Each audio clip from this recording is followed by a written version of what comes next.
اللهم صل على سيدنا محمد وعلى آل سيدنا محمد وبارك وسلم. أما بعد فأعوذ بالله من الشيطان الرجيم. بسم الله الرحمن الرحيم. إنما يعمر مساجد الله من آمن بالله واليوم الآخر وأقام الصلاة وآتى الزكاة ولم يخش إلا الله فعسى أولئك أن يكونوا من المهتدين. وقال النبي صلى الله عليه وسلم: من بنى لله مسجدا بنى الله له بيتا في الجنة، أو كما قال عليه الصلاة والسلام. بہت ہی قابل تکریم اور بہت ہی قابل مبارکباد ہیں لوگ جنہوں نے مسجد کے بنانے میں کسی بھی طرح کا حصہ لیا. مسجد یہ اللہ تعالی کا گھر ہے، اور جس کا گھر ہوتا ہے اس کی طرف جو نسبت ہے وہ نسبت بہت اونچی نسبت ہے. اس نسبت کا لحاظ رکھتے ہوئے جس نے بھی جس طرح کا بھی ساتھ دیا ہو بڑے مبارکباد لوگ. اللہ کے رسول صلی اللہ تعالی علیہ وسلم کا ارشاد ہے: ان بیوتی فی ارضی المساجد. میری زمین کے اندر میرے گھر مسجدیں ہیں. صاحب کشاف نے اس روایت کو نقل کیا ہے، جس کے اندر اللہ تبارک و تعالی ارشاد فرماتے ہیں کہ میری زمین میں میرے گھر مسجد ہیں. مسجد کی نسبت اللہ تعالی نے اپنی طرف فرمائی. گویا یہ مسجد اللہ تعالی کے گھر ہے. اب کوئی جب کسی آدمی کے گھر کی صفائی کرتا ہے یا اس کی تعمیر میں ساتھ دیتا ہے یا کسی طرح کی مزدوری کا کام کرتا ہے یا کوئی پیسہ اس کے پیچھے لگاتا ہے تو گھر مالک کتنا خوش ہوتا ہے، دل سے دعائیں دیتا ہے کہ بغیر کسی معاوضہ کے یہ آدمی اتنا کام کر رہا ہے میرے گھر کے لیے، تو کتنا آدمی خوش ہو جاتا ہے اس سے. تو یہ گھر تو اللہ تعالیٰ کا ہے، اور اللہ تعالیٰ اس گھر کی نسبت اپنی طرف فرما رہے ہیں. یہ گھر کتنا اونچا ہے.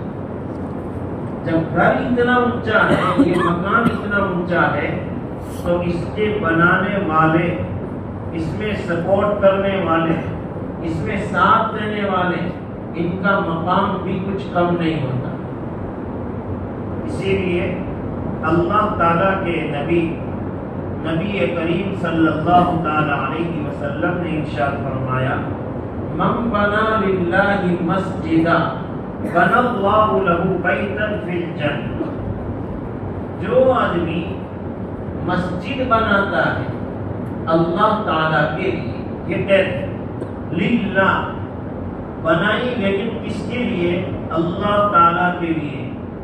مسجد میں کسی بھی طرح کا ساتھ دیا، نیت ایک اللہ تعالیٰ کی رضا ہے اور کوئی مقصود نہیں. اللہ تعالیٰ کیسے راضی ہو جائے؟ اللہ تعالیٰ کے گھر میں کام کر رہا ہوں، میں پیسے دے رہا ہوں، میں محنت کر رہا ہوں، اپنی نیند کو قربان کر کے اس کے پیچھے لگا رہا ہوں، بس میرے اللہ مجھ سے راضی ہو جائے، اس لیے آدمی کر رہا ہے. تو اس پر یہ آگے کا وعدہ ہے، من بنا للہ. ورنہ آج دنیا کی کتنے محل تعمیر ہو رہے ہیں، کتنے مکانات عالیشان بن رہے ہیں، وہاں پر کوئی وعدہ نہیں، بلکہ وہاں تو فرمایا گیا بدترین مال وہ ہے جو بلا ضرورت مکان میں لگے. بدترین مال بلا ضرورت مکان میں لگے، اس کو بدترین مال کہا ہے. اور مسجد میں لگانے والا، مسجد میں اپنی جان کھپانے والا، اس کے لیے بجائے وعید کے اس میں خوشخبری سنائی. من بنا للہ مسجدا، جس نے اللہ تعالیٰ کے لیے مسجد بنائی، اور مسجدن میں بھی تنوین، جو تنوین ہے وہ تحقیر کی ہے، یعنی چھوٹی سی مسجد بھی بنائی۔ ایک روایت میں ہے من بنا للہ مسجدا کمفحص قطاط او اصغر۔ قطاط ایک پرندہ ہے سنگلاخ، جس کو اردو میں کہا جاتا ہے، جو کبوتر سے کچھ چھوٹا ہوتا ہے اور زمین میں تھوڑا سا کھڈا کر کے انڈا رکھتے وقت میں وہ پرندہ اس میں انڈا رکھتا ہے، تو اس کو کہتے ہیں قطاط۔ تو قطاط کے گھونسلے کی طرح اب انڈا رکھنے کے لیے جگہ کتنی چاہیے؟ ایک تھوڑی سی جگہ، 1 فٹ بھی۔ تو حدیث شریف ہے جس نے اللہ تعالیٰ کے لیے اتنی چھوٹی مسجد بنائی جتنی کہ اس پرندے کے گھونسلے کے برابر۔ اب اتنی چھوٹی مسجد بھائی بنتی ہے، ایک آدمی بھی نماز نہیں پڑھ سکتا، لیکن حدیث شریف میں یہ بتا کر اس طرف اشارہ کر دیا کہ مسجد تو بنے گی بڑی، لیکن کسی نے اتنا بھی سپورٹ کیا، 1 اینٹ دے دی، 1 تھیلی سیمنٹ کی دے دی، 1 روپیہ خرچ کر دیا، جتنا بھی اس کے برابر بھی اگر اس پہ سپورٹ کیا ہے تو اس کے لیے آگے کا وعدہ ہے۔ بلکہ آگے اور ارشاد فرمایا او اصغر، سنگلاخ پرندے کے گھونسلے کے برابر یا اس سے بھی چھوٹی مسجد بنائی۔ تو کیا کریں گے اللہ پاک؟ بنا اللہ لہ بیتا فی الجنہ، اللہ تبارک و تعالی جنت میں اس کے لیے محل بناتے۔ بیتن میں تنوین تعظیم کی، یعنی بہت بڑا محل۔ اب وہ محل کتنا بڑا ہوگا؟ ہم حدیثوں میں سنتے ہیں کہ جنت میں سب سے اخیر میں جانے والا اور سب سے کم درجے کی جنت جس آدمی کو ملے گی وہ اس دنیا سے 10 گنا بڑی ہوگی۔ یہ سب سے ادنا درجہ کے آدمی کی جنت کا حال ہے۔ تو کیا اللہ پاک مسجد بنانے والے کو اتنی ہی دیں گے؟ اور محل جو بنائیں گے کتنا بڑا ہوگا؟ تو یہ بیتن میں تنوین تعظیم کے لیے ہے کہ اللہ تعالیٰ اس کو بہت بڑا محل عطا فرمائیں۔ اتنی بڑی خوشخبری ہے ہمارے لیے بھائیوں۔ دنیا میں ایک مکان بنانے کے لیے 1 سال سے زائد کا عرصہ اکثر لگ جاتا ہے، اور اس کے پیچھے محنت، مزدوری، دماغ کھپانا اور کاریگروں اور مزدوروں کے پیچھے گھومنا، کتنا ٹینشن رہتا ہے۔ آج کاریگر وعدہ کر کے گیا ہے صبح ضرور آؤں گا، لیکن تب بھی ٹھکانا نہیں، ہمیں تسلی کبھی نہیں، ٹینشن ہی ہوتا ہے، معلوم نہیں وہ آئے گا نہیں آئے گا۔ لیکن تو اتنی ساری محنت کے بعد ایک 15 بائی 50 60 70 کا مکان تیار ہوتا ہے، اور یہاں اللہ تبارک و تعالی جنت میں اتنا بڑا محل عطا فرما دیتے ہیں۔ کس بات پر؟ مسجد کی بنیاد ڈالنے پر، مسجد کی تعمیر پر، اور وہ بھی کہ پوری مسجد نہیں، مسجد میں کسی طرح کا بھی سپورٹ کرنا، جس طرح اپنی حیثیت کے مطابق آدمی لگا دے، چاہے مال لگائے، چاہے جان لگائے، چاہے اپنی محنت لگائے، کچھ درمانی اس مسجد کے لیے کر دے، مال کی حفاظت کے لیے اپنے کو لگا دے، بلکہ کبھی ضرورت پڑی ریت اتارنی ہے، ذرا یہاں سے کنکر ہٹا دیے، تو یہ بھی من بنا للہ مسجدا میں داخل۔ اللہ تعالیٰ کی رحمت اتنی وسیع ہے بھائی، لینے والے چاہیے کہ مسجد میں کسی طرح کا سپورٹ کیا، بَنَى اللَّهُ لَهُ بَيْتًا فِي الْجَنَّةِ، اللہ تعالیٰ اس کے لیے مسجد میں جنت کے اندر بہت بڑا محل بنا ہے۔ اور پھر دوسری بات روایتوں کے اندر نبی کریم صلی اللہ تعالی علیہ وسلم ارشاد فرماتے ہیں من اسرج فی مسجد سراجا، جس نے مسجد میں چراغ جلایا، ایک بلب دے دیا، ایک ٹیوب لائٹ دے دی، تھوڑی روشنی کر دی، تو کیا ہوگا؟ اس پر کیا ملے گا؟ جنت کا محل تو ہے ہی، اس کے علاوہ لم تزل الملائکۃ وحملۃ العرش یستغفرون له ما دام فی المسجد ضوء، جب تک مسجد کی روشنی باقی رہتی ہے، وہ بلب جب تک اجالا دیتا رہتا ہے، وہ پنکھا جب تک ہوا دیتا رہتا ہے، تب تک اللہ تبارک و تعالیٰ کے فرشتے اور عرش کے اٹھانے والے فرشتے اس آدمی کے لیے استغفار کرتے رہے۔ ہمیں تو استغفار کی توفیق ہوتی نہیں کہ اپنے گناہوں پر نادم ہو کر ہم توبہ کریں، استغفار کریں، اللہ تعالیٰ سے مانگے۔ آج آپ ماحول ہیں، مانگنے کا رواج ہی ختم ہو گیا۔ حالانکہ حدیث شریف میں حکم ہے وَابْكِ عَلَىٰ خَطِيئَتِكَ، اپنے گناہوں پر رویا کرو، اپنے گناہوں پر رویا کرو۔ رونے کا ماحول ہی ختم ہو گیا۔ تو ہم تو استغفار کرتے نہیں، لیکن اللہ تبارک و تعالیٰ عام فرشتوں کو اور خاص طور پر عرش کے اٹھانے والے فرشتوں کو حکم دیتے ہیں اور وہ استغفار کرتے ہیں۔ اس کے لیے جس نے مسجد میں ایک بلب دے دی، جس نے مسجد میں لائٹ کر دی، روشنی کر دی، پنکھا دے دیا، جس سے مسجد کے نمازیوں کو راحت پہنچے، کتنی بڑی فضیلت ہے۔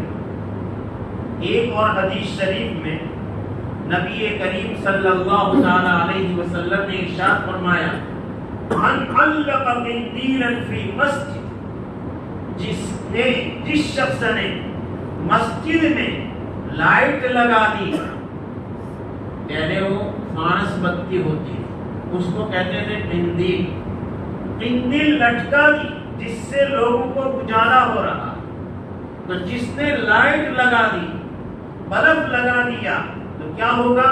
صلی علیہ 70,000 ملک، اس کے لیے 70,000 فرشتے رحمت کی دعا کرتے ہیں۔ واہ رے واہ، کام کتنا کیا؟ میں نے ایک بلب دے دیا، میں نے ایک پنکھا مسجد کے اندر دے دیا، ٹائلس کی ایک پیٹی دے دی، ایک سیمنٹ کی تھیلی دے دی، ارے کچھ نہیں ہو سکا، تھوڑا سا وقت لے کر میں نے ریت کو چال دیا، بس اتنے پر اللہ تبارک و تعالیٰ کیا سے کیا دے رہے ہیں؟ جنت میں محل تیار ہو رہا ہے، 70,000 فرشتے رحمت کی دعائیں کرتے ہیں، عرش کے اٹھانے والے اور عام فرشتے یہ اس کے لیے استغفار کرتے رہتے ہیں۔ اس قدر بھائیوں فضیلت کی چیز ہے ہمارے لیے، اللہ تعالیٰ کا کرم ہے کہ شاید ہی کوئی ہمارے اس حلقے کے یعنی مسجد کے اطراف کے لوگ، ان میں سے شاید ہی کوئی بچہ بھی باقی رہا ہو جس نے مسجد میں کسی طرح کا سپورٹ نہ کیا۔ اب ہر ایک کے لیے یہ فضیلت ہو گئی، ہر ساتھ لینے والے کے لیے 70,000 فرشتے دعائیں مغفرت کرتے ہیں، دعائیں رحمت کرتے ہیں، جنت میں محل تیار ہو رہا ہے۔ اللہ کے فضل و کرم سے یہ فضیلت ہمیں حاصل ہوئی، اور سب کی ٹوٹی پھوٹی محنت، سب کے کچھ اتار چڑھاؤ کے ساتھ مال و دولت لگانے سے اللہ تعالیٰ کا یہ گھر ہم نے آج اپنی آنکھوں سے بڑی خوبصورت انداز میں اور خوبصورت شکل میں آج دیکھ لیا۔ اس پر جتنا اللہ تعالیٰ کا شکر ادا کرے گا، محنت ہر ایک کی لگی، کسی نے جان کی لگائی، کسی نے مال کی لگائی، کسی نے وقت کی قربانی دی، کسی نے دعا کر کے ساتھ دیا، ہر ایک کے لیے فضیلت۔ لیکن مسجد بنانے کے بعد کہیں شیطان دل میں یہ نہ ڈالے کام تو میں نے کیا ہے، اس مسجد میں قربانی میری لگی، یہ اگر آ گیا تو وہ قید ہٹ جائے گی۔ من بنا للہ مسجد، اللہ کے لیے مسجد بنائی، یہ نیکی تو حاصل ہو گئی، فرشتوں کی دعائیں تو مل رہی ہیں، لیکن قید کیا ہے؟ من جاء بالحسنۃ فلہ عشر امثالها، ایک نیکی لے کر آؤ گے تو 10 گنا ملے گا، نیکی کر کے آؤ گے نہیں کہا، نیکی لے کر آؤ گے۔ نیکی کرنا آسان، لیکن نیکی کی حفاظت کرنا یہ مشکل ہے۔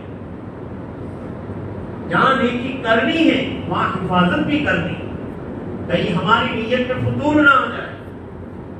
اسی لیے حضرت ابراہیم اور حضرت اسماعیل علیہ السلام کعبہ کی تعمیر کرتے جا رہے ہیں اور دعائیں بھی کیا مانگ رہے ہیں؟ وَإِذْ يَرْفَعُ إِبْرَاهِيمُ الْقَوَاعِدَ مِنَ الْبَيْتِ وَإِسْمَاعِيلُ رَبَّنَا تَقَبَّلْ مِنَّا إِنَّكَ أَنْتَ السَّمِيعُ الْعَلِيمُ۔ بنیاد ڈالتے جا رہے ہیں، پتھر اٹھاتے جا رہے ہیں، تعمیر ہو رہی ہے اور دعا کر رہے ہیں، اے اللہ آپ قبول فرمائیے۔ رَبَّنَا وَاجْعَلْنَا مُسْلِمَيْنِ لَكَ وَمِنْ ذُرِّيَّتِنَا أُمَّةً مُسْلِمَةً لَكَ، ہم بھی آپ کے ایک دوسرے مسلمان بندوں کی طرح ایک بندے، آپ ہمیں ایسے مسلمان بندے بنا دیجیے۔ کیا تواضع! حالانکہ وہ گھر تو کون سا تھا؟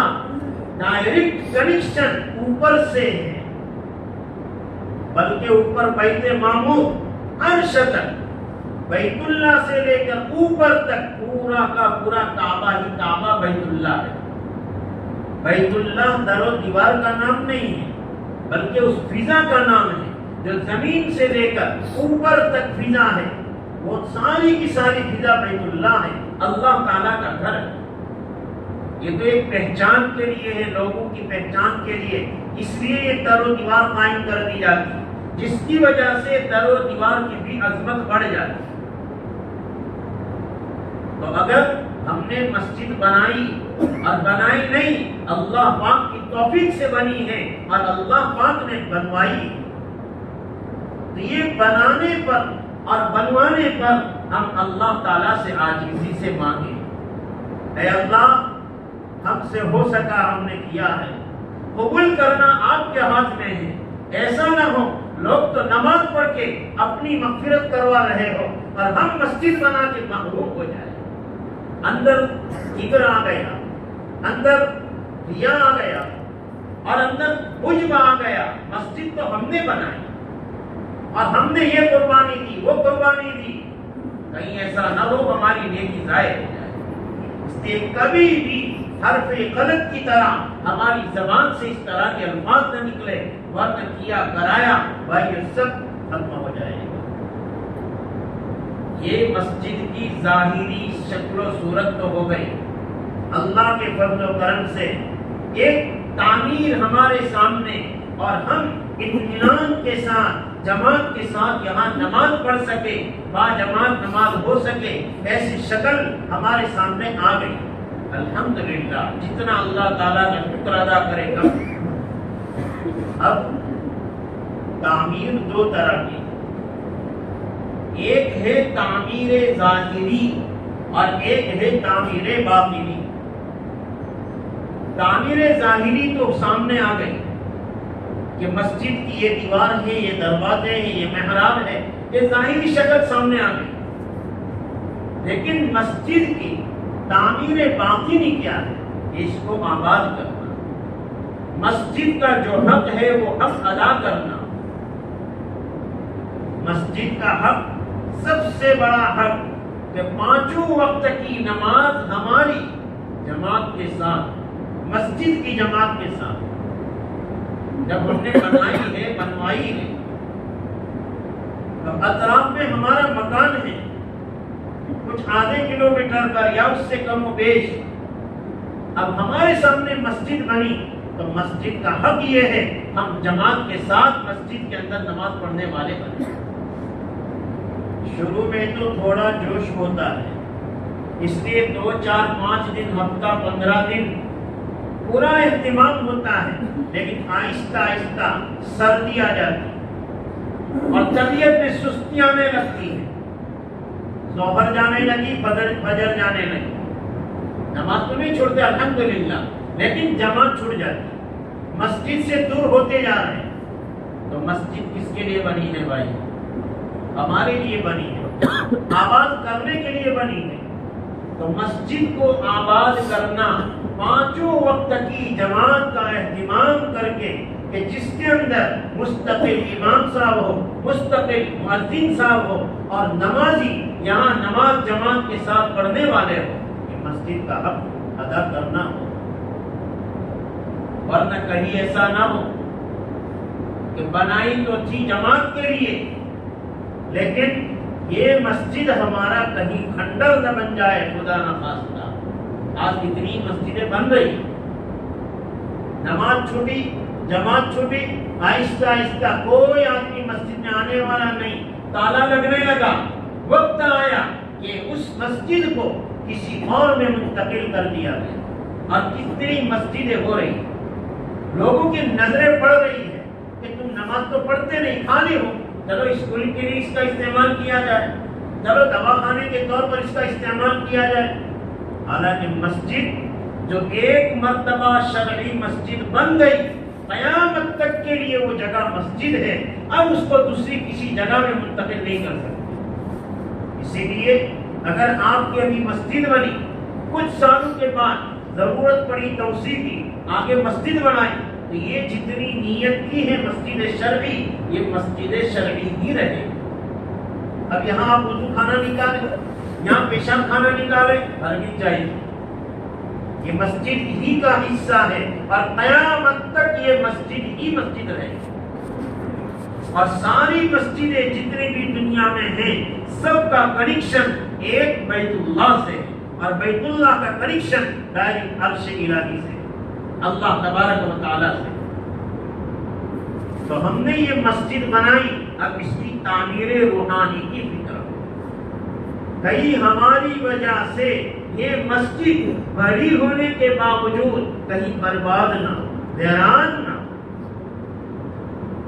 سارے لوگ آ رہے ہیں، نماز ہو رہی ہے تو بھی ویران، ہاں ویسے بھی ویران ہوتی ہے، نماز بھی پڑھی، جماعت کے ساتھ بھی پڑھی، مگر مسجد میں بیٹھ کر دنیاوی باتوں میں لگ گئی۔ اتنی سخت وعید ہے مسجد کے اندر دنیاوی باتیں کرنا۔ حضرت عمر رضی اللہ تعالیٰ عنہ کے زمانے خلافت میں مسجد میں دو آدمی باتیں کر رہے تھے، اشارے سے باہر بلایا، پوچھا کہاں کے؟ فلاں جگہ کے۔ کہا یہاں کے ہوتے تو آج تمہاری خبر لے لیتا۔ پھر باہر بیٹھک بنائی، کہا جس کو دنیاوی باتیں کرنی ہو یہاں بیٹھ کے باتیں کریں، کوئی اندر رہ کر باتیں نہ کرے۔ مسجد میں باتیں کرنا اور دنیاوی باتوں میں لگنا یہ بہت بڑا گناہ ہے، مسجد کی بے ادبی، مسجد کے ساتھ گستاخی ہے۔ اس لیے اس طرح کی مجلسوں سے ہماری مسجد وار جماعتیں الحمدللہ بیٹھتی ہیں، دعا پڑھ لی، پوری ہو گئی بات۔ اس کے بعد بھی عام طور پر دیکھا جاتا ہے کچھ ساتھی دو چار بیٹھے رہتے، پنکھا بھی چل رہا ہے، لائٹ بھی چل رہی ہے، اور جماعت کی نسبت سے بات چلی اور کہاں جا کے پوری ہوئی۔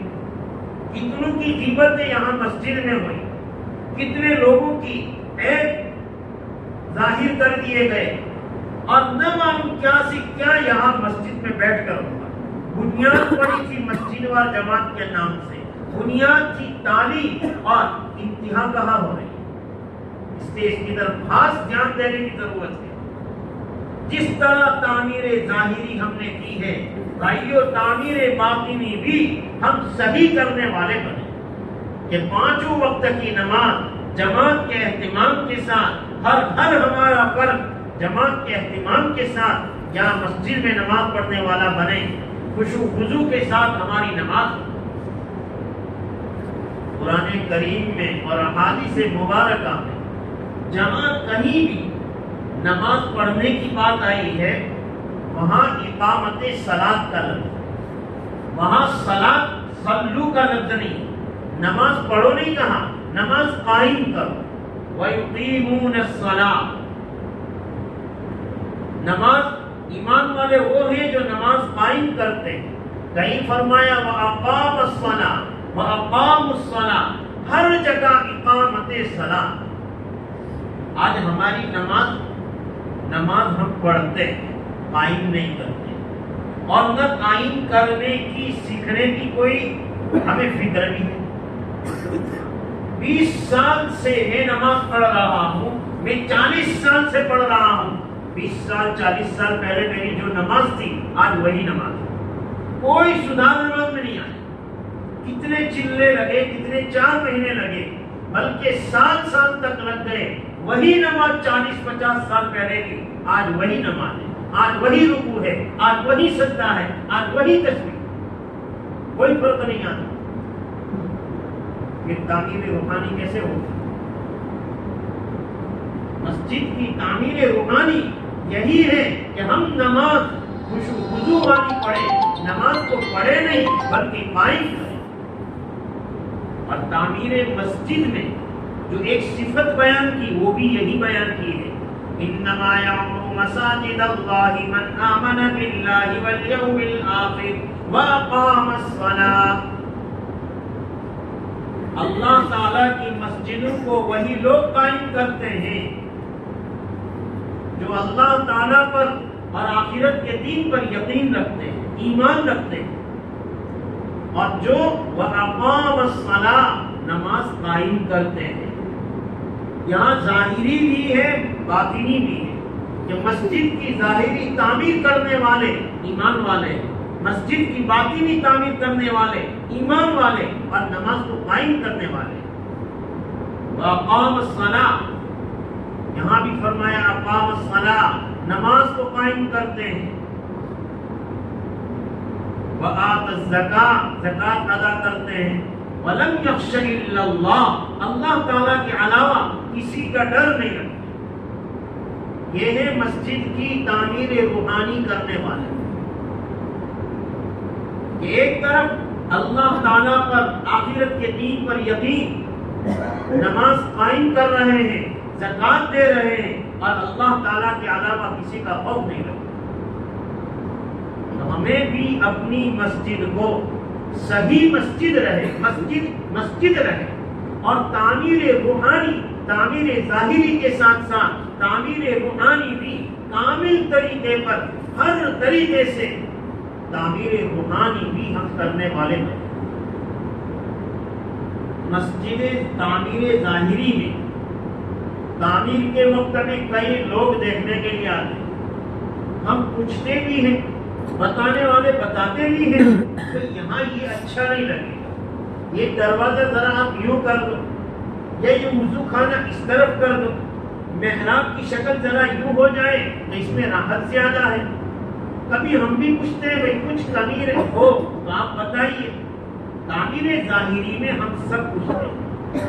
ایسے ہی ضرورت ہے تعمیر باطنی میں بھی پوچھنے کی اور بتانے کی. نماز ہو رہی ہے، امام صاحب سے کچھ غلطی ہو رہی ہے تو آنے والا مہمان وہ بتا سکتا ہے، وہ بتا دے. اور مقامی پوچھ لے بھائی کوئی غلطی ہو بتا دیجیے. اگر کسی مقتدی سے یا سب کے اعتبار سے کوئی گڑبڑی ہو رہی ہے بتا دی جائے تاکہ اس کی اصلاح ہو سکے.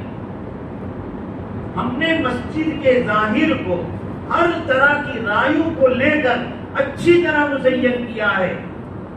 کیا اچھی بات ہو کہ ہماری نمازیں اور ہماری تعمیر باطنی بھی اچھے انداز کی.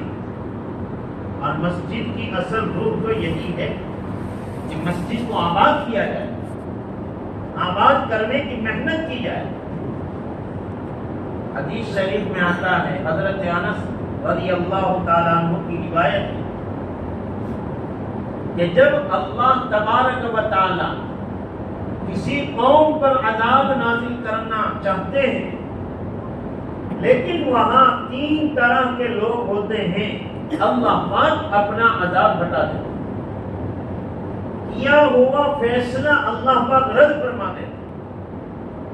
یہ 3 اوصاف والے آدمی کیسے ہوں گے کہ اللہ پاک نے ارادہ فرما لیا ان پر عذاب نازل کرنا ہے، لیکن یہ 3 اوصاف والے آدمی ہیں، اللہ تبارک و تعالی وہاں سے عذاب ہٹا دیتے ہیں، جن میں سے پہلا نمبر کہ جہاں مسجد کے آباد کرنے والے لوگ مسجد کو آباد کرتے ہیں وہاں اللہ پاک اپنا عذاب نہیں بھیجتے۔ اب ہمیں بھی چاہیے یہ حدیث ہم سامنے رکھ کر اور اس کا استحضار کرتے ہوئے اگر ہم مسجد کا رخ کریں اور مسجد سے نکلے اور آئے تو اگر اس استحضار کے ساتھ کریں گے کبھی بھی اللہ تعالیٰ کا عذاب ہمیں چھوئے گا۔ اللہ تعالیٰ اتنا کرم فرماتے ہیں مسجد کے آباد کرنے والوں کے ساتھ کہ مسجد کو آباد کرو، میں اپنا عذاب نہیں بھیجوں گا۔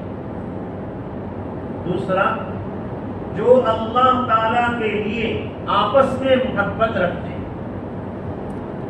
آپس میں ایک دوسرے سے الفت و محبت رکھتے ہیں، اور وہ بھی محبت دنیاوی غرض نہیں، جیسے سرکاری عہدے والوں سے ہم محبت کرتے ہیں، وہ محبت نہیں ہوتی، غرضی محبت ہوتی، کبھی عطر بھی دے دیا، کبھی پیسے بھی دے دی، کبھی دعوت بھی کر دی، لیکن مقصد کیا؟ کہیں رکاوٹ اور روڑا نہ بنے۔ یہ تو مقصد کہ زہریلا سانپ ہے، اس کو ذرا پان کے رکھو ورنہ کہیں کاٹ دے گا۔ یہ محبت نہیں۔ جو اللہ تعالیٰ کے لیے آپس میں ایک دوسرے سے محبت رکھتے ہیں، اللہ پاک اپنا عذاب وہاں نازل نہیں کرتا۔ میرے بھائیوں، جہاں تعمیر روحانی مسجد کی ضرورت ہے، ایسے ہی ہمیں صلہ رحمی کی بھی بہت ضرورت ہے۔ صلہ رحمی اسی کے ساتھ بتایا ہے کہ اللہ تبارک و تعالی عذاب نازل نہیں فرماتے مسجد کے آباد کرنے والوں پر، اسی طرح آپس میں اللہ تعالیٰ کے لیے محبت کرنے والوں۔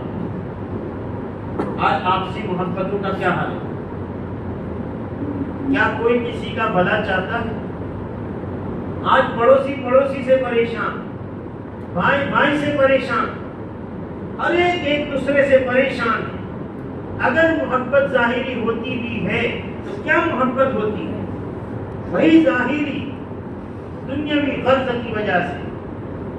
یہاں حدیث شریف میں بتایا گیا اللہ تعالیٰ کے لیے محبت کرنے والوں پر اللہ پاک عذاب نازل نہیں فرماتے۔ ایک حدیث شریف میں نبی کریم صلی اللہ تعالی علیہ وسلم نے ارشاد فرمایا، من احب ان یبسط له فی رزقہ، جو آدمی چاہے کہ اس کی روزی وسیع ہو، کہ اس کی روزی میں برکت ہو، اور خوب اللہ تعالیٰ اس کو نوازے، اور وہ یہ چاہے کہ اس کی عمر میں برکت ہو، تو یہ 2 برکتیں لینے کے لیے ایک کام کرے۔ کام کیا ہے؟ کہ 2 چیزیں ملے گی، روزی میں برکت ملے گی، عمر میں برکت ملے گی۔ ایک کام کرنا ہے، فَلْيَصِلْ رَحِمَهُ، اپنے رشتہ داروں کے ساتھ صلہ رحمی کا۔ رشتہ داروں کے ساتھ صلہ رحمی پر روزی میں برکت، عمر میں برکت۔ یہی دونوں چیزیں دنیا میں ہم چاہتے ہیں کہ میری روزی وسیع ہو، میری ضرورت ہر موقع پر پوری ہو، اور میری عمر عافیت کے ساتھ بڑھے۔ صلہ رحمی علاج بتائے۔ اس حدیث شریف میں نبی کریم صلی اللہ تعالی علیہ وسلم نے ارشاد فرمایا کہ اللہ تعالی عذاب نازل فرمانا چاہتے ہیں تو بھی 3 طرح کے لوگوں سے عذاب ہٹا دیتے ہیں۔ نمبر 1، مسجد کو آباد کرنے والے۔ نمبر 2، آپس میں اللہ تعالیٰ کے خاطر محبت کرنے والے۔ اور نمبر 3، آخری رات میں تہجد میں اٹھ کر اللہ تعالیٰ سے استغفار کرنے والے۔ تتجافى جنوبهم عن المضاجع يدعون ربهم خوفا وطمعا، کہ ان کے پہلو بستروں سے الگ رہتے ہیں، صبح کے وقت میں خوف اور امید لگائے ہوئے اللہ تعالیٰ سے مانگتے ہیں۔ یہ صفت جہاں جس قوم میں ہوگی اللہ تبارک و تعالی اپنا عذاب ان پر نازل نہیں فرمائے. کہ مسجد کے آباد کرنے والے کتنی بڑی فضیلت ہوئی. ایک اور حدیث شریف میں حضرت ابو الدرداء رضی اللہ تعالیٰ عنہ ارشاد فرماتے ہیں کہ نبی کریم صلی اللہ تعالیٰ علیہ وسلم نے ارشاد فرمایا کہ مسجد متقیوں کا گھر ہے. مسجد میں آنے والا متقی ہے، تقوی والا ہے. ایک حدیث میں فرمایا گیا جس کو تم دیکھو مسجد میں آمد و رفت رکھتا ہے اس کے ایمان کی گواہی دو کہ یہ ایمان والا ہے. مسجد میں آنا جانا ہوگا، کتنے لوگ ہمارے لیے گواہ بنیں گے قیامت کے کہ بھئی یہ ایمان والا ہے. آگے حضور اکرم صلی اللہ تعالی علیہ وسلم نے ارشاد فرمایا جو آدمی اکثر مسجد میں رہتا ہے، اکثر مسجد میں رہتا ہے، اللہ تبارک و تعالی 4 انعامات سے اس کو نوازتا ہے. مسجد میں رہنے پر کیا کیا اللہ پاک دے رہے ہیں دیکھو تو صحیح. تعمیر ظاہری کی اس پر فضیلت بتا دی. بَنَى اللَّهُ لَهُ بَيْتًا فِي الْجَنَّةِ، جنت میں محل تیار، آخرت کی کھیتی تیار ہو گئی. اور یہاں فرما رہے ہیں نبی کریم صلی اللہ تعالی علیہ وسلم کہ جو آدمی اکثر مسجد میں رہتا ہے اللہ تعالیٰ نے اپنے ذمے لیا ہے کہ 4 باتوں سے اس کو نواز دوں. سب سے پہلی چیز اللہ تعالیٰ ارشاد فرماتے ہیں اکثر مسجد میں رہنے والے پر رحمت کروں گا. رحمت کے ہم سب محتاج ہیں. اللہ تعالیٰ کی رحمت کتنی بڑی چیز ہے. یہ رحمت ہی کی بنیاد پر بھائیو آج ہم جی رہے ہیں. ورنہ گناہوں کی طرف نظر ڈالیں تو ہم ایک دانے کے بھی لائق نہیں، آسمان کے نیچے رہنے کے لائق نہیں. یہ تو اللہ تعالیٰ کی رحمت ہے کہ اللہ تعالیٰ کی رحمت کے سایہ تلے ہم چھپے ہوئے ہیں. تو اللہ تعالیٰ اپنی خصوصی رحمت اس شخص پر، اس بندے پر نازل فرماتے ہیں کہ جو آدمی اکثر مسجد میں رہتا ہے. دوسری چیز اللہ تبارک و تعالی اس کو راحت دیتے ہیں. ہر آدمی چاہتا ہے راحت ملے، سکون ملے. بڑے بنگلوں میں راحت کے نقشوں میں آرام نہیں ہے. کتنے ہی لوگ ہیں نرم نرم بستر ہیں، اچھی اچھی لائٹیں، ایئر کنڈیشن ہیں، اے سی لگے ہوئے ہیں، لیکن گھر میں نیند نہیں آ رہی.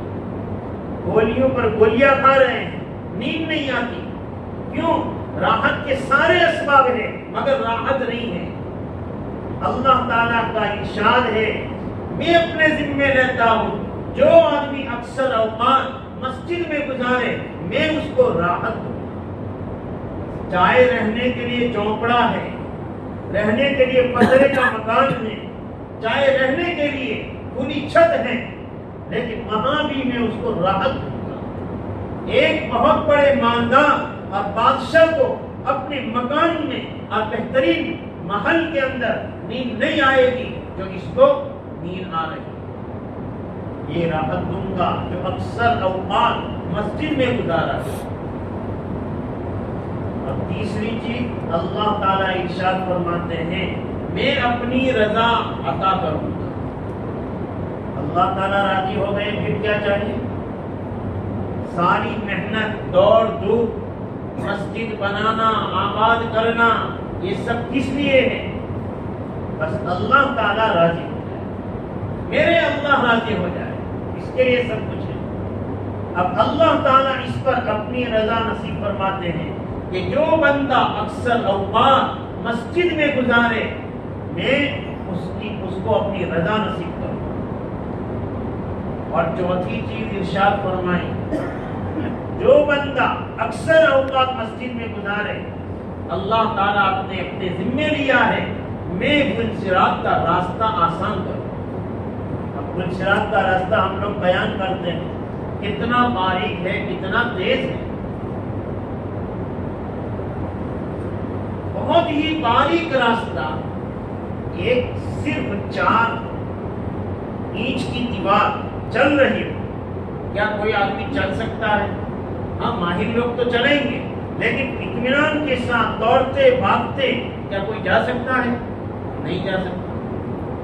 تو وہ تو اس سے بھی باریک، ایک دم باریک اور تیز، اس پر کیسے گزرا جائے گا؟ اور راستہ کتنا لمبا چوڑا ہے؟ عام طور پر بیان کیا جاتا ہے 1500 سال کا، لیکن قاری انیس صاحب کی کتاب ہے شان مصطفیٰ۔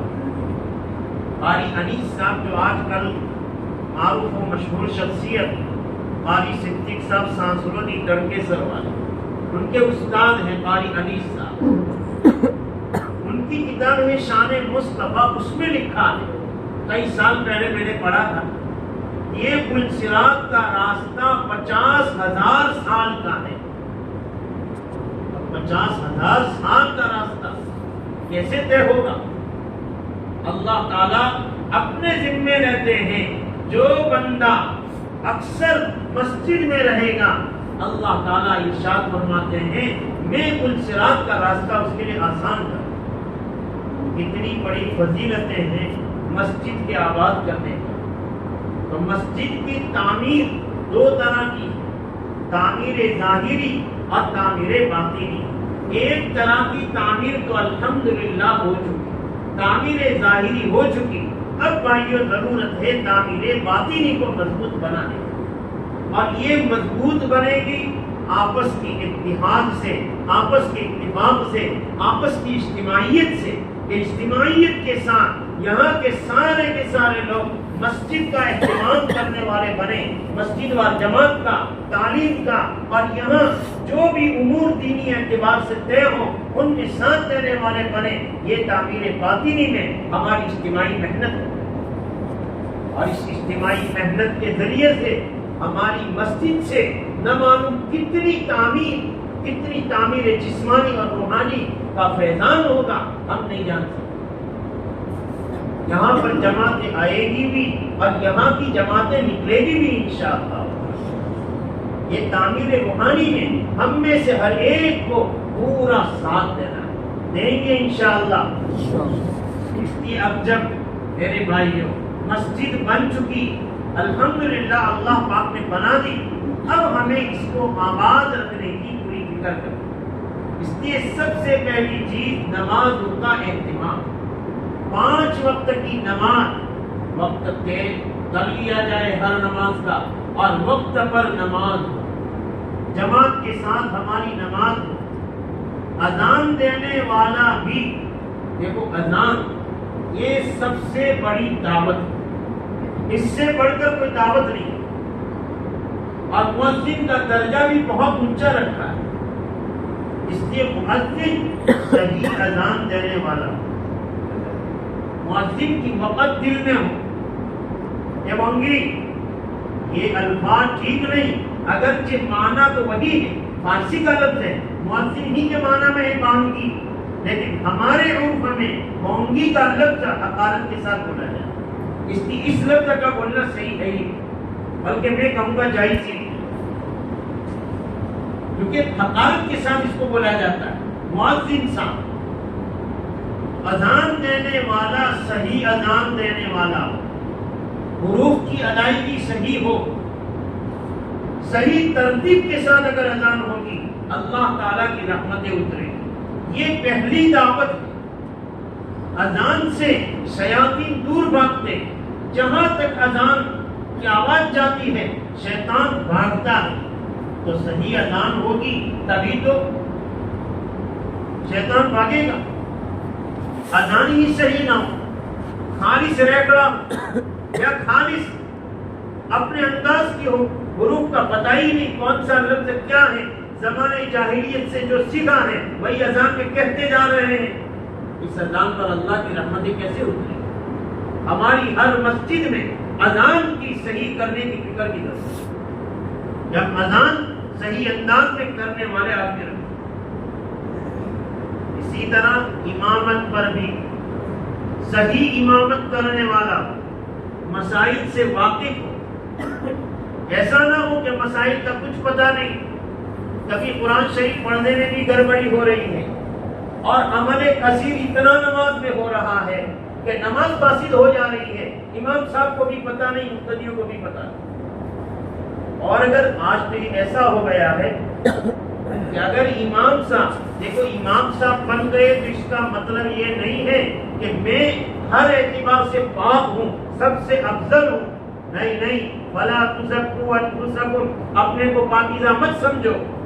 بڑا سے بڑا آدمی اگر اس نے یہ سمجھ لیا میں تو حضرت جی بن گیا، میں تو بہت بڑا بن گیا، اب مجھ سے تو کوئی گناہ نہیں ہوتا، یہی سب سے بڑا گناہ۔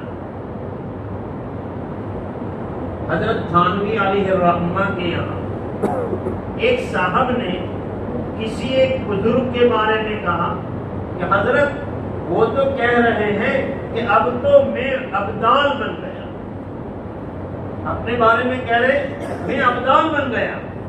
تو حضرت تھانوی نے فرمایا صحیح تو کہہ رہے ہیں، آج تک ان کا درجہ گوشت کا تھا اور ابدال بن گئے، جب دعویٰ کیا کہ میں کچھ ہوں تو ابدال کے درجے میں آ گئے، صحیح تو کہہ رہے ہیں کہ ابدال بن گیا۔ اس لیے کوئی دعویٰ کہ میں امام، میں عالم نہیں، اگر کوئی ہماری غلطی پر ٹوکے، ہمیں سمجھ میں آ رہا ہے، بالکل قبول کر لو، بلکہ دعا دو جزاک اللہ خیرا، آپ نے میری غلطی پر مجھے متنبہ کیا۔ آج کل کسی کی طرف سے اگر رہنمائی بھی ہوتی ہے، ہم لوگ اتنے اپنی ذات پر مطمئن ہو چکے ہیں، کسی سے لینے کو گوارا نہیں کرتے، بلکہ اس میں اپنی توہین سمجھتے ہیں، حالانکہ توہین نہیں، اسی میں عزت ہے۔ بھائی ہاں، کہنے والا محبت کے ساتھ تنہائی میں کہے، کان میں کہے کہ بھائی یہ غلطی شاید مجھے نظر آ رہا ہے کہ آپ سے ایسی غلطی ہو رہی ہے۔ ہمارے ایک امام صاحب تھے، نماز پڑھاتے تھے، جیسے ہی اللہ اکبر کہتے ہاتھ سیدھا کرتے پر جاتا، کرتا صحیح کرتے۔ ظہر کی نماز پڑھاتے تھے، میں نے ان کی تنہائی کی نماز میں بھی دیکھا، نظر پڑ جاتی تھی، سیدھا جیسے ہی ہاتھ باندھتے تکبیر تحریمہ کے بعد سیدھا ہاتھ یہاں جاتا۔ آدمی کو خود کو اپنی غلطی کا احساس نہیں ہوتا، کوئی رہنمائی کرے اس کا شکریہ ادا کرنا چاہیے۔ میں نے ان کو بتایا کہ مجھے ایسا لگ رہا ہے، ذرا آپ دیکھ لیجئے۔ انہوں نے کہا نہیں ہوتا مفتی صاحب، نہیں ہوتا۔ تب دیکھ لینا، اب میری ہو سکتا ہے میری آپ کا دھوکہ ہو۔ اب انہوں نے دوسرے دن نماز پڑھائی، نماز پڑھانے کے بعد فوراً آ گئے، مفتی صاحب چور پکڑ لیا، بھائی چاہ رہے تھے، فوراً یاد آ گئے، ہاں یہ چلے، بتایا تھا کل، صحیح ہے۔ تو آدمی اگر بتا رہا ہے تو ہم بالکل خوشی کے ساتھ شکریہ اس کا ادا کرتے ہوئے ہم اپنی غلطی کو قبول کرتے ہیں، اور اگر غلطی نہیں ہے تو کوئی بات نہیں، بھائی آپ کو نظر آ رہا ہے، لیکن تعبیر یہ ہے میں اس طرح کرتا ہوں یا اس وجہ سے میری یہ مجبوری ہے، بتا دیں تاکہ دوسرا بدگمان نہ۔ تو امام صاحب بھی صحیح قرات والے، مسائل کو جاننے والے یہ ہونے چاہیے۔ اسی طرح مسجد کی صفائی کا خیال، آج کل ہماری کتنی مسجدیں پڑی ہیں، کوئی پرسان حال نہیں۔ ہاں لوگ آتے ہیں، نماز بھی پڑھتے ہیں، نماز پڑھی، اذان دی، نماز پڑھی، چلے گئے، اور مسجد کا اتنا برا حال ہے کہ دیکھنے کے قابل نہیں۔ مسجد عالی شان بنا دی، ہزاروں لاکھوں روپے لگا دیے، لیکن ایک صفائی کے لیے آدمی نہیں رکھا جا سکتا، یا میں خود آ کر یہاں صفائی نہیں کر سکتا۔ لاکھوں روپے لگا دیتے ہیں، لیکن صفائی والا ایک آدمی یا اچھی تنخواہ دے کر یا امام اچھا تنخواہ دے کر ہم رکھ نہیں سکتے۔ اس لیے بھائیوں، تعمیر روحانی کی بھی ہم فکر کریں، ہماری مسجد آباد ہو۔ اور پھر ایک بات عام طور پر مسجدوں میں ہے، چھوٹے چھوٹے بچوں کو ہم لے کے آتے ہیں، پیچھا کر لیا، اب نماز کے وقت میں بچے کو لے کر ساتھ میں آتے ہیں، اب یہاں نماز ہو رہی ہے، یہاں بچے کو بٹھا لیا، ہو سکتا ہے پیشاب کر جائے، ہو سکتا ہے بیچ نماز میں رونا شروع کر دے، یا کوئی اور بات پیش آ جائے۔ اس لیے حدیث شریف میں فرمایا گیا اپنی مسجدوں کو بچوں سے اور پاگلوں سے پاک رکھو، ان کو آنے مت دو، خصوصاً نماز کے اوقات میں۔ نماز کے وقت میں چاہے بچہ روئے، منہ بنائے، یہاں مت لاؤ۔ 5 سال 7 سال، ہاں کچھ سمجھدار ہو چکا ہے، 9 سال کا ہو گیا کہ اب یہاں مسجد میں وہ تھوڑے ادب کا بھی لحاظ کر سکتا ہے، ایسا ہو گیا 9-10 سال کا، اس کی سمجھ کے اعتبار سے ہم فیصلہ کر سکتے ہیں کہ اس طبیعت کا پہنچ گیا ہے، اب مسجد میں لانے میں حرج ہے۔ لیکن ابھی 4 سال کا ہے، 5 سال کا، 6 سال کا، ابھی نماز کا، اور پھر لوگ کہتے ہیں یار نماز سکھانی تو پڑے گی، گھر سکھاؤ، گھر مستورات ہے، نماز پڑھتی ہے، ان کے پاس کھڑا کر دیا جائے، وہ پڑھے گا۔ مسجد کا عادی ابھی نہیں بنانا، ابھی مسجد کا عادی ہمیں بننا۔ جن کو آنا ہے وہ تو آتے نہیں، اور جن کو نہیں لانا ان کو ہم لے کے آ جاتے ہیں۔ اس لیے اس طرح کے چھوٹے بچوں کو بھی مسجد سے ابھی دور رکھیں، خصوصاً نماز کے اوقات میں، جب نماز ہو رہی ہو، نماز خراب ہونے کا خطرہ۔ اسی طرح بھائیوں، مسجد نماز ہو چکی، کسی بھی نماز کے بعد ہماری تعلیم بھی ہوتی ہے، اب سنتیں مثلا عشاء کے بعد ہے، مغرب کے بعد ہے، ہماری تعلیم میں بیان ہے، تو جو حضرات لمبی نماز پڑھنا چاہیں وہ ذرا سائڈ میں ہو جائے۔ مجھے معلوم ہے کہ یہاں تعلیم ہوگی، یہاں بھی بیان کے لیے بیٹھا جائے گا، اب مجھے تو اوابین پڑھنی ہے، لمبی نماز پڑھنی ہے، کہ یہیں پر کھڑا ہوں، یہی نماز پڑھ رہا ہوں، اب یہاں میں نماز پڑھ رہا ہوں، یہاں بات شروع ہو گئی، اب اس کی وجہ سے میری نماز میں خلل پڑ رہا ہے۔ تو اول تو نمازیوں کو دھیان دینا ہے کہ جن کو لمبی نماز پڑھنی ہے اور معلوم ہے کہ میری لمبی نماز ہوگی، وہ پہلے ہی سے سائڈ میں چلے جائیں، پاس میں بیچ میں نہ رہیں، تاکہ مسجد وار جماعت کا جو کام ہے وہ اپنے وقت پر شروع ہو جائے۔ اور تعلیم کرنے والے کو چاہیے کہ اگر یہاں کوئی قریب میں نماز پڑھتا ہے، ابھی تعلیم شروع نہ کرے، ابھی بیان شروع نہ کرے۔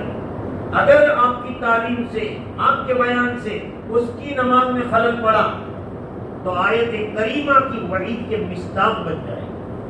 وَمَنْ أَظْلَمُ مِمَّن مَّنَعَ مَسَاجِدَ اللَّهِ أَن يُذْكَرَ فِيهَا اسْمُهُ وَسَعَىٰ فِي خَرَابِهَا۔ مسجد کے اعمال کرنے سے روکنے والا اس سے بڑا ظالم کون ہو سکتا ہے؟ اس میں یہ بھی داخل ہے۔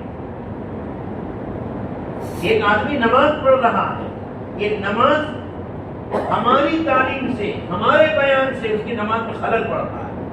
اس لیے میں نے کہا پہلے تو نمازی بھی دھیان رکھیں کہ اگر مجھے نماز لمبی پڑھنی ہے، پہلے سے راستہ الگ اپنا لیں، اور سائڈ میں ایسے ہو جائے کہ اس بیان اور تعلیم کی وجہ سے نماز میں خلل نہ پڑے۔ اور مسجد میں داخل ہونے کے جو آداب ہیں، ان آداب کے ساتھ مسجد میں داخل ہوا جائے۔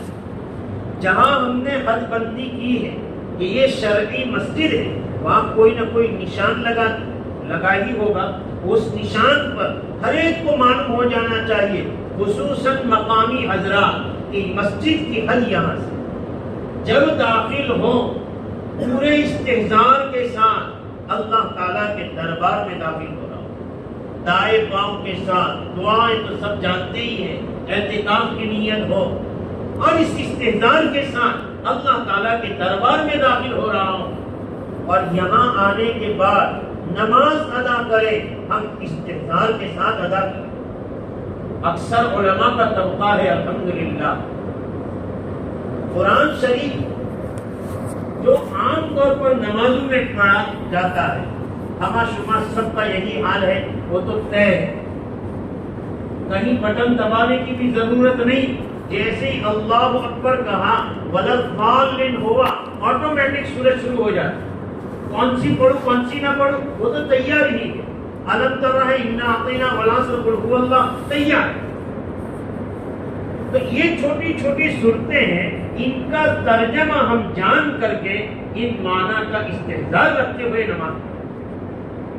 اس کے لیے حضرت الاستاذ مفتی اعظم صاحب دامت برکاتہم کا چھوٹا سا رسالہ نماز کا طریقہ اور فضائل، چھوٹا سا رسالہ مفت میں ملتا ہے حضرت کے پاس، یہ رسالہ لے لیں اور ایک ایک چاہے مہینے میں ہم صرف سورہ فاتحہ کا ترجمہ یاد کریں، اتنا تو ہو گیا، پھر دوسرے مہینے میں سورہ اخلاص کا ترجمہ یاد کریں، اللہ اکبر اللہ تعالیٰ سب سے بڑے ہیں، اس کے استحضار کے ساتھ نماز پڑھے۔ دیکھو اگر معانی کا استحضار ہوگا تو شیطان ہمیں ادھر ادھر نہیں لے جائے گا، اور معانی کا استحضار نہیں ہوگا شیطان بھٹکائے گا۔ جیسے آج کل ہماری نماز کا حال ہے، امام صاحب کے پیچھے کھڑے ہیں، اللہ اکبر، امام صاحب ہم بال جو وہاں ہے، اپنی ذات جسم کو یہاں رکھا اور چل، اب جیسے ہی سلام پھیرا حاضر ہو گئے۔ یہی ہوتا ہے کہ نہیں بھائی؟ ہم سب کا یہی حال ہے، اللہ پاک معاف فرمائے۔ تو ہمیں اپنی نمازوں کو جاندار بنانے کے لیے اور نمازوں میں خشوع خضوع پیدا کرنے کے لیے ضروری ہے ہم جو تکبیرات بولتے ہیں، جو آیات پڑھتے ہیں، سورہ فاتحہ ہے، ان کا ترجمہ یاد کر کے ان کا استحضار رکھتے ہوئے ہم نماز پڑھیں، انشاءاللہ العزیز پھر ہمارا دھیان باہر نہیں بھٹکے گا، یہی نماز میں رہے گا، پھر دیکھو اس نماز میں مزہ کتنا آتا ہے۔ اسی لیے تو صحابہ کے واقعات میں ملتا ہے کہ نماز پڑھتے جا رہے، تیر کھاتے جا رہے ہیں، نماز چھوڑنے کا جی نہیں چاہتا، کیوں؟ اتنا استحضار آیات میں تھا جس کی وجہ سے وہ لذت وہ لطف آ رہا تھا کہ تیر کی تکلیف ہی تکلیف نہیں تھی، یہ لذت اس پر غالب تھی۔ اللہ کرے کہ وہ لذت ہمیں بھی نصیب ہو جائے۔ اس کے لیے ترجمہ کی طرف تھوڑا دھیان دیں گے، تھوڑا تھوڑا ہم یاد کریں گے، انشاءاللہ العزیز 2-4 سال میں پوری نماز کے ترجمے ہمیں یاد ہو جائیں گے اور پھر ہماری نماز جاندار بنتی جائے گی۔ اسی طرح میرے بھائیوں، اپنی نماز کے ظاہر کو بھی ہمیں بنانا، ہمارا کتنا وقت لگ چکا، علماء کرام 10 سال مدرسے میں لگا دیتے ہیں، دوسرے حضرات چلہ 4 مہینے جماعت میں ہم لگاتے ہیں، لیکن نماز وہی کی وہی۔ مدرسوں میں پریکٹس کرائی جاتی ہے، جماعت میں جا کر ظہر کے بعد کا وقت اس میں لگایا جاتا ہے، لیکن گھر آنے کے بعد جو تھی وہی کی وہی۔ ابھی تک ہمارا رکوع صحیح نہیں ہوا، ابھی تک ہمارا قیام صحیح نہیں ہوا، رکوع میں کیسے جانا، سجدے میں کیسے جانا، کیسے اٹھنا، یہ طریقہ ہی ہمیں پتہ نہیں۔ کہاں گیا ہمارا پڑھنا پڑا تھا، کہاں گئے ہمارے چلے؟ یہ عملی شکل میں لانے کے لیے دعوت کی محنت ہے کہ کچھ آئے ہماری زندگی میں، ہمارا بدلاؤ، کہ نماز کے اندر بھی ہمارا بدلاؤ آئے، صحابہ والی نماز ہو کہ 2 رکعت پڑھ کر ہم اپنے مسائل حل کرانے والے بنے، اتنا یقین ہمیں اپنی نماز پر ہو۔ آج یہ نماز برائی سے بھی نہیں روکتی، حالانکہ قرآن کریم نے تو ارشاد فرمایا ان الصلاۃ تنہی عن الفحشاء والمنکر، نماز بے حیائی سے، برے کاموں سے روکتی ہے۔ میں نماز بھی پڑھ رہا ہوں اور بہنوں کے حقوق بھی مان رہا ہوں، نماز بھی پڑھ رہا ہوں، بھائی سے بولنا بھی بند ہے، نماز بھی پڑھ رہا ہوں، دوسرے کی زمین بھی دبا رہا ہوں، نماز بھی پڑھ رہا ہوں اور دودھ میں ملاوٹ بھی کر رہا ہوں، کیا سے کیا میں کر رہا ہوں، کیوں مجھے میری نماز نہیں روکتی؟ کہ نماز نہیں بنائی، نماز کو نماز بنانا پڑے گا بھائی۔ یہ تعمیر روحانی ہے، مسجد کی تعمیر روحانی، کہ ہماری نماز بنے، حقیقت والی نماز بنے۔ اسی لیے ہم جماعت کے اندر 6 صفات بیان کرتے ہیں تو ان میں حقیقت والی نماز بولتے ہیں کہ دوسرا نمبر کون سا کہ نماز حقیقت والی نماز بنانا. یہ حقیقت والی نماز بنانے کی محنت اور اس کے لیے یہی مسجد ہے کہ مسجد کے اندر رہتے ہوئے ہم اپنی نماز کو بنانے والے بنے, کچھ وقت نکالیں اپنی نماز کے لیے. ماشاءاللہ علماء کرام کئی سارے علماء تو الحمدللہ اکثر علماء بلکہ سبھی مسائل سے واقف ہیں اور سبھی طریقے سے بھی واقف ہیں, مگر ایک غفلت چھا جاتی ہے. غفلت ہے, جانتے تو سب ہیں, مدرسے میں سارے مدارس میں نماز کی مشق کرائی جاتی ہے, ہر درجے کی الگ مشق کروائی جاتی ہے, ایک ایک طالب علم کو دیکھا جاتا ہے. لیکن جہاں 9 سال پورے ہوئے بات پوری ہو گئی جیسی تھی. اب میں تو اپنے گاؤں میں کئی لوگوں کئی طلبا کو دیکھتا ہوں مسجد میں ماشاءاللہ مدرسے میں ہوتے ہیں پورے اطمینان والی نماز, ہاتھ کی حرکت نہیں, یہ نہیں وہ نہیں, اور جہاں کر گئے ایک تو آخر سے پہلی سب اور پھر ہاتھ کی کثرت بھی بڑھ جاتی ہے. کیا سے کیا ہونے لگتا ہے, جہاں ٹوکنے جیسا ہوتا ہے وہاں ٹوک بھی دیتا ہوں. تو بہرحال بھائیوں اقامت صلاۃ یہ کہ ہم نماز کو قائم کریں, اس کے آداب مستحبات اور سنن کی رعایت کرتے ہوئے تب جا کر کے یقیمون الصلاۃ میں ہم داخل ہوں. اقیم الصلاۃ کہ ہم مصداق بنیں گے اور اس پر عمل کرنے والے بنیں گے. اس لیے اپنی نماز کو ہم صحیح بنانے کی فکر کریں. ہماری اس مسجد کے ذریعے سے جہاں تعمیر جسمانی اور ظاہری ہوئی وہاں تعمیر روحانی ہونے کے ساتھ ساتھ ہماری اس مسجد کا فیض پوری دنیا میں عام, ہمارے خاندان میں, ہمارے حلقے میں اور ہمارے علاقے میں, بلکہ پوری دنیا میں ہماری یہ مسجد کا فیض عام. اگر دل میں لگن ہے, دل میں اگر اتساہ ہے, شوق ہے, اللہ تبارک و تعالی اس مسجد کا فیض بھی عالم میں انشاءاللہ مزید پہنچائیں گے. اس کے لیے ہمیں کچھ ہمتیں بھی کرنی پڑے گی, ارادے بھی کرنے پڑیں گے, کیونکہ یہ مسجد اللہ تعالیٰ کے یہاں ستاروں کی طرح چمکتی ہے. یہ ستارے اوپر چمک رہے ہیں, فرشتوں کو یہ مسجدیں نظر آ رہی ہے, تو کیا ان کا بہت فیض دنیا میں نہیں پہنچے گا؟ اللہ تعالیٰ ضرور پہنچائے گا. اس کے لیے بھائیوں ہمارے سامنے اجتماع بھی آ رہا ہے, اور اجتماع کے لیے یہ اجتماع کالیڑا گاؤں ہی کا نہیں ہے, پورے حلقے کا. اس لیے مطالبہ رکھتے وقت بھی کالیڑا حلقے کا اجتماع کہا جاتا ہے, کالیڑا کا نہیں کہ کالیڑا کا. ہر آدمی پورے حلقے کا آدمی سمجھے کہ میرا اجتماع, جس طرح کی ضرورت اور قربانی دینے کی ضرورت پڑے گی میں تیار ہوں. اس کے لیے ہمیں تیار رہنا چاہیے, مالی بھی, جانی بھی, وقتی بھی, جس طرح کی قربانی کی ضرورت ہو ہم تیار رہیں. اور پھر اجتماع کی روح جماعتوں کا نکلنا, اس کے لیے بھی ہم تیار رہیں. جماعت تو بن چکی ہوگی الحمدللہ, مجاہد سے 2 جماعت, یہ مجاہد سے 2 جماعت, ماشاء اللہ قبول فرمائے. بہت بڑی سعادت کی بات ہے. مجاہد پورا مکانات کتنے ہیں؟ 50. ماشاء اللہ, اتنے میں 2 جماعتیں. الحمدللہ کہ مجاہد پورا والوں نے اجتماع اپنا سمجھا, اپنا سمجھا, اس لیے اتنے سارے حضرات تیار ہیں. اللہ پاک ان کے نکلنے کو قبول فرمائے, آسان فرمائے, عافیت کے ساتھ لے جائے اور عافیت کے ساتھ لائے. بھائی یہ دعوت کی محنت بہت عظیم اور مبارک محنت.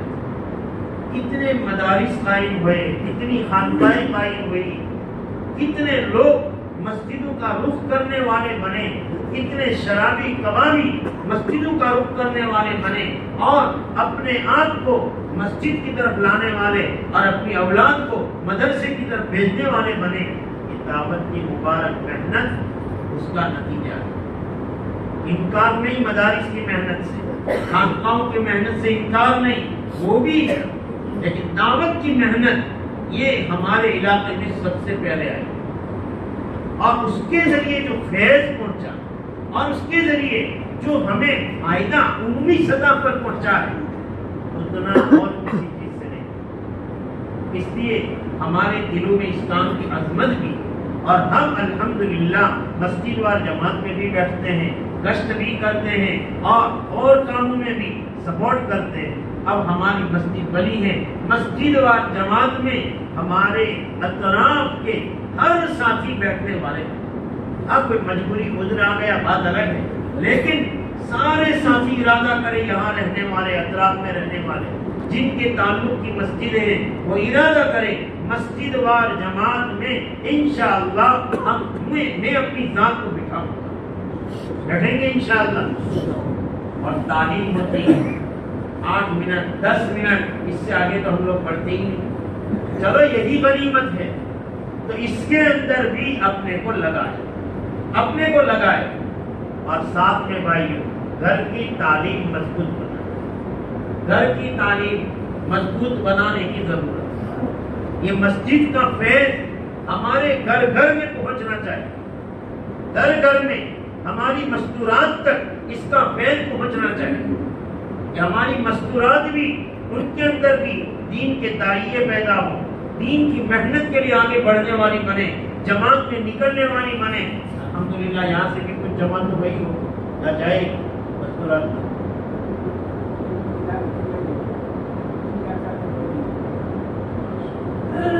اللہ آسان فرمائے، اس کی بھی بھائی وہ محنت کرے، مستورات کو بھی نکالے، باہر کی فضا کو دیکھتی ہیں پتہ چلتا ہے کچھ چیزیں ایسی ہوتی ہیں، کچھ اوصاف اچھے ہمارے پاس ہوتے ہیں، کچھ دوسروں کے پاس ہوتے ہیں، کچھ عیوب ہمارے پاس ہوتے ہیں، کچھ عیوب وہاں ہوتے ہیں۔ وہاں جائیں گے دوسری جگہ پر، وہاں ہو سکتا ہے کچھ بہنیں اچھی نماز پڑھنے والی ہوں، اچھی تہجد میں رونے والی ہوں، ایسی ہوں، ہماری عورتیں دیکھے گی کچھ اثر لے کر آئے، وہاں قرآن شریف کی تلاوت اہتمام سے کرنے والی ہے، اگر ہماری عورت نہیں کرتی وہاں سے اثر لے کر آئے گی۔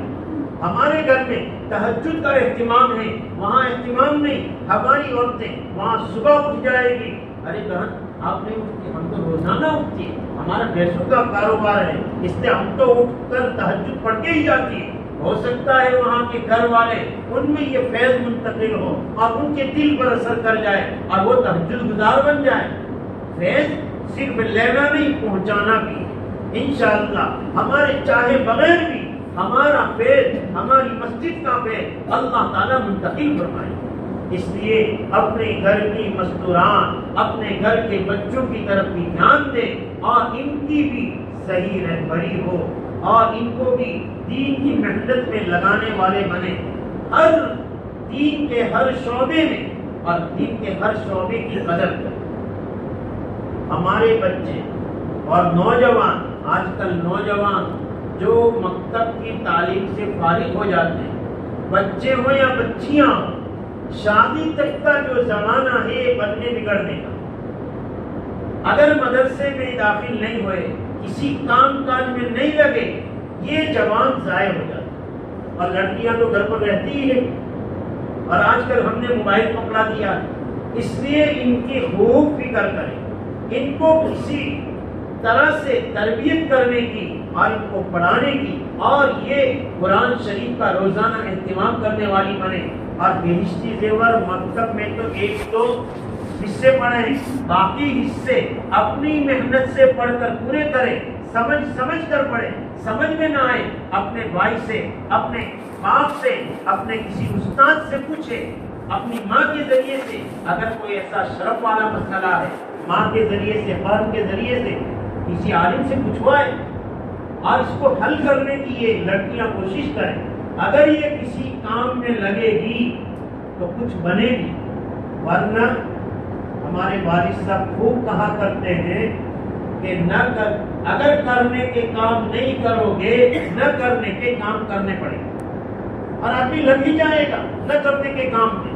اس لیے ہم جو کرنے کے کام ہیں جن میں دنیا آخرت کا فائدہ ہے، اپنی صلاح و بہبودی اور فلاح و بہبودی ہے، ایسے کام میں ہم اپنے جوان بچوں کو لگائیں۔ اور بھائیو، مسجد اللہ تعالیٰ کا گھر، نماز کے لیے آئے اپنے اچھے کپڑوں میں آئے۔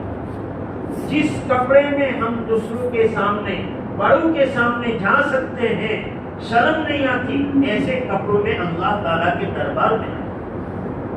ایسا ہوتا ہے ہم عام طور پر صبح سویرے ڈیری والے ہیں، بھینسوں والے ہیں، دودھ لے کر آئے، وہی کپڑا نائٹی پہنی ہوئی ہے اور اسی نائٹی میں مسجد میں آ گئے۔ نائٹی کو پہن کر اپنے کسی بڑے عالم کے سامنے ہم نہیں جا سکتے، بڑے کے سامنے نہیں جا سکتے۔ اللہ اکبر، اللہ پاک سے بڑا کون ہے؟ نائٹی پہن کر اس کے سامنے ہم کیسے جا سکتے؟ یہ ہم اپنے علاقے کی بات کر رہے ہیں، وہاں ہم یہ نہیں کہہ سکتے، یہاں ضرور کہیں گے، یہ ماحول نہیں ہے۔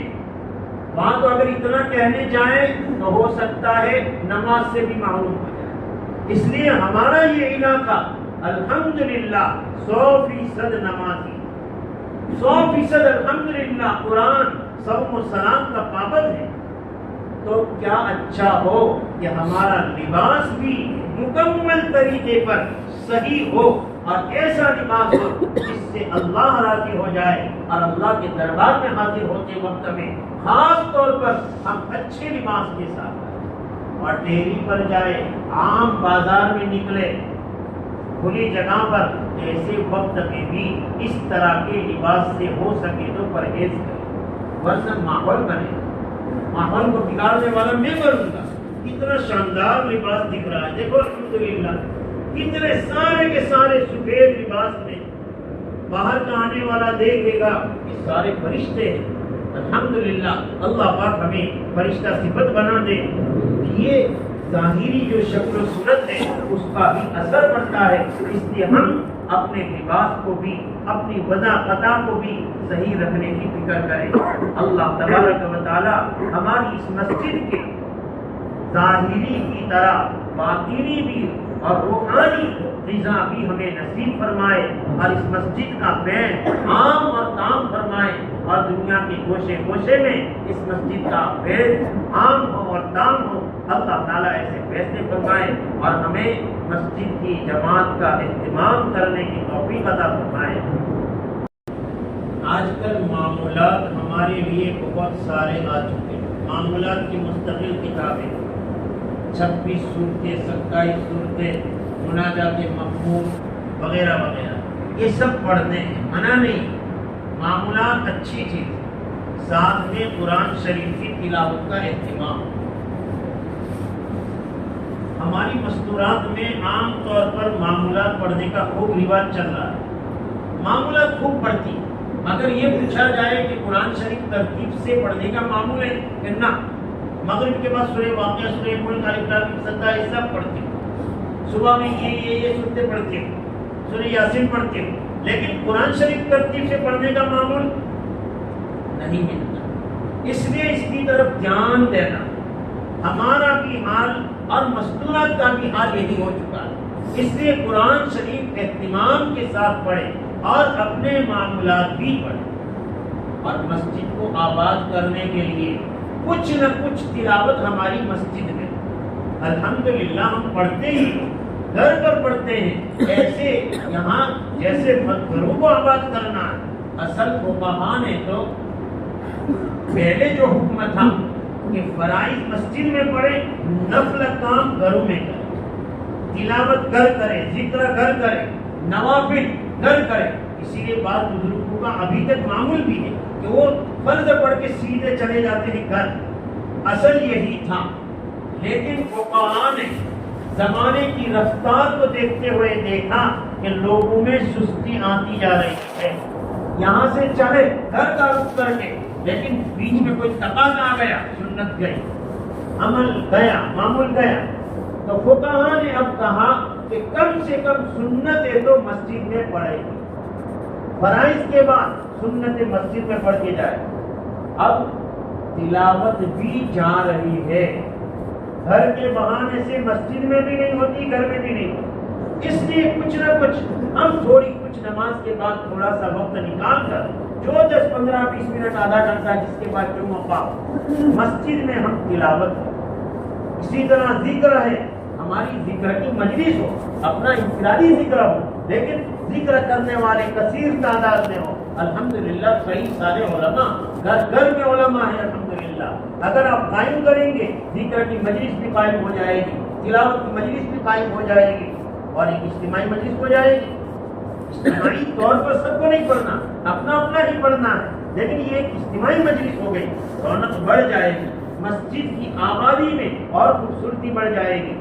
اسی طرح بھائیوں دعاؤں کا اہتمام، فرض کے بعد کتنی دعا ہم مانگتے ہیں، دعا کی طرف توجہ ہی نہیں جاتی، کوئی نہ کوئی تقاضا آتا ہے بھاگ جاتے ہیں۔ اللہ تعالیٰ سے مانگے، نمازوں کے بعد دعا قبول ہوتی ہے، اور اللہ تعالیٰ اپنے کان لگائے ہوئے ہیں، میرا بندہ مجھ سے کچھ مانگے، اور ہم مانگتے ہیں اللہ خوش ہوتے ہیں۔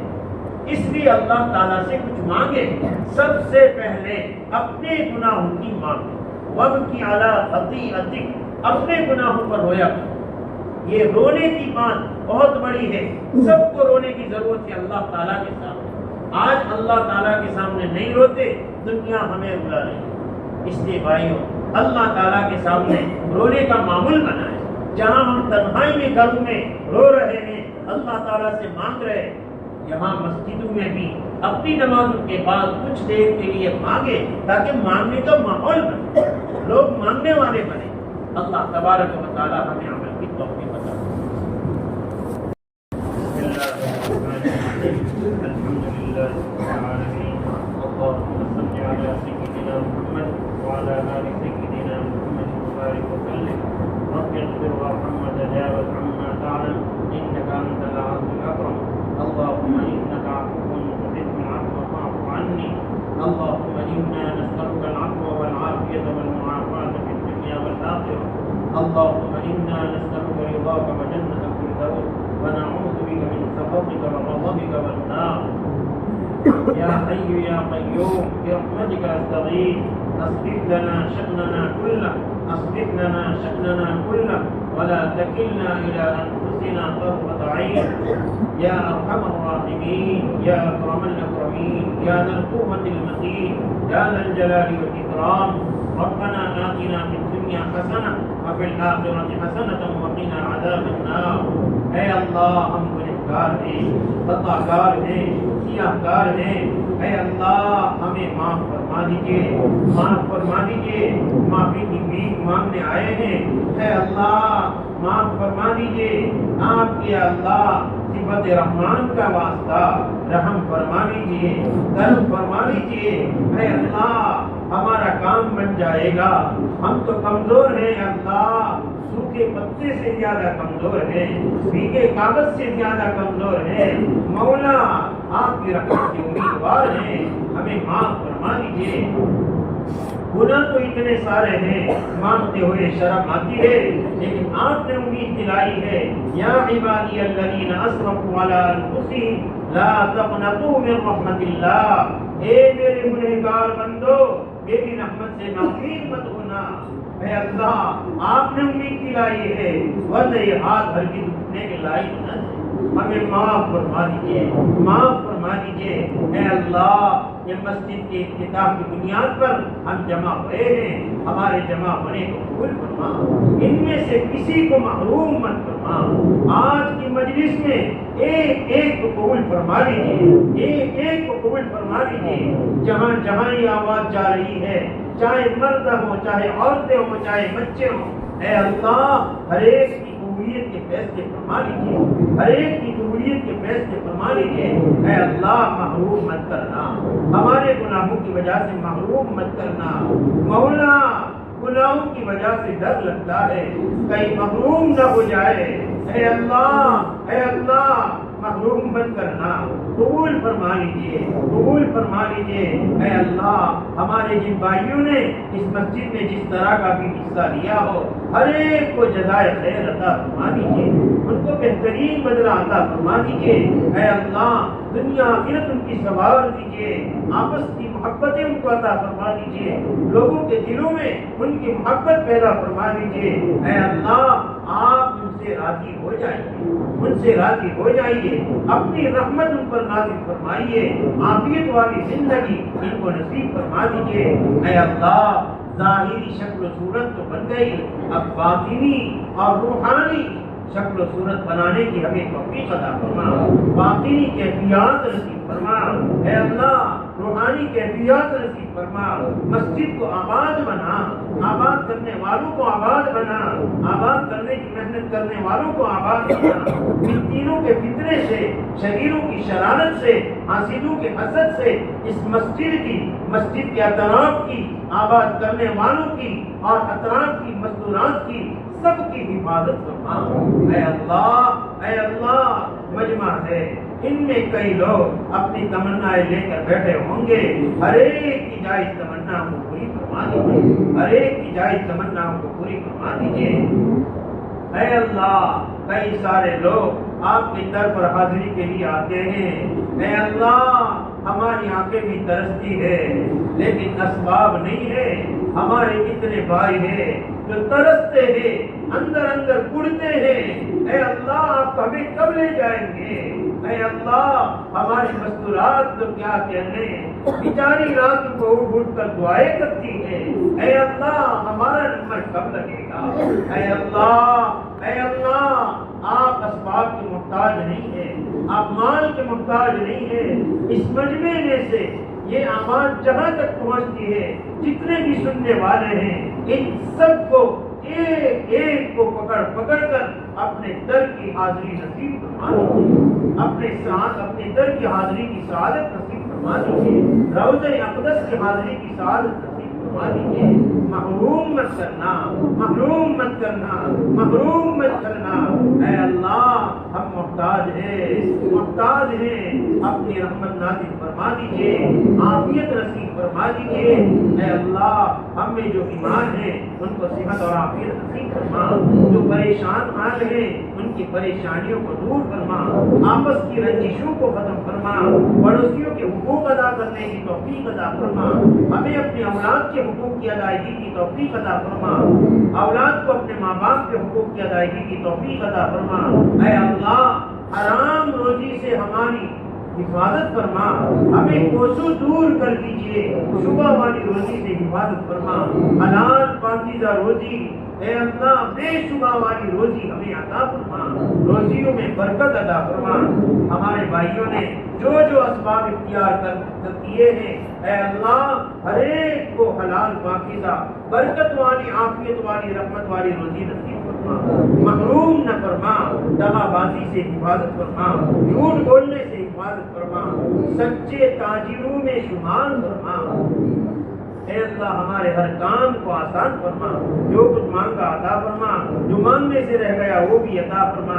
اے اللہ ہماری دعاؤں کو اپنے فضل و کرم سے جناب نبی کریم صلی اللہ تعالی علیہ وسلم کے صدقے جفیل میں قبول فرما، ہمارے ماں باپ کی، بھائی بہنوں کی، بال بچوں کی اور پوری امت مسلمہ کی مغفرت کے فیصلے فرما دیجیے، سب کے درجات کو بلند فرما دیجیے، مرحومین کی مغفرت فرما دیجیے، ہمارے اساتذہ کرام جو بھی بقید حیات ہیں ان سب کو عافیت نصیب فرما، جو جا چکے ان کی قبروں کو منور فرما، درجات عالیہ نصیب فرما، ہماری دعاؤں کو اپنے فضل و کرم سے قبول فرما۔ وصلی اللہ تعالی علی خیر خلقہ محمد وعلی آلہ و اصحابہ اجمعین برحمتک یا رب۔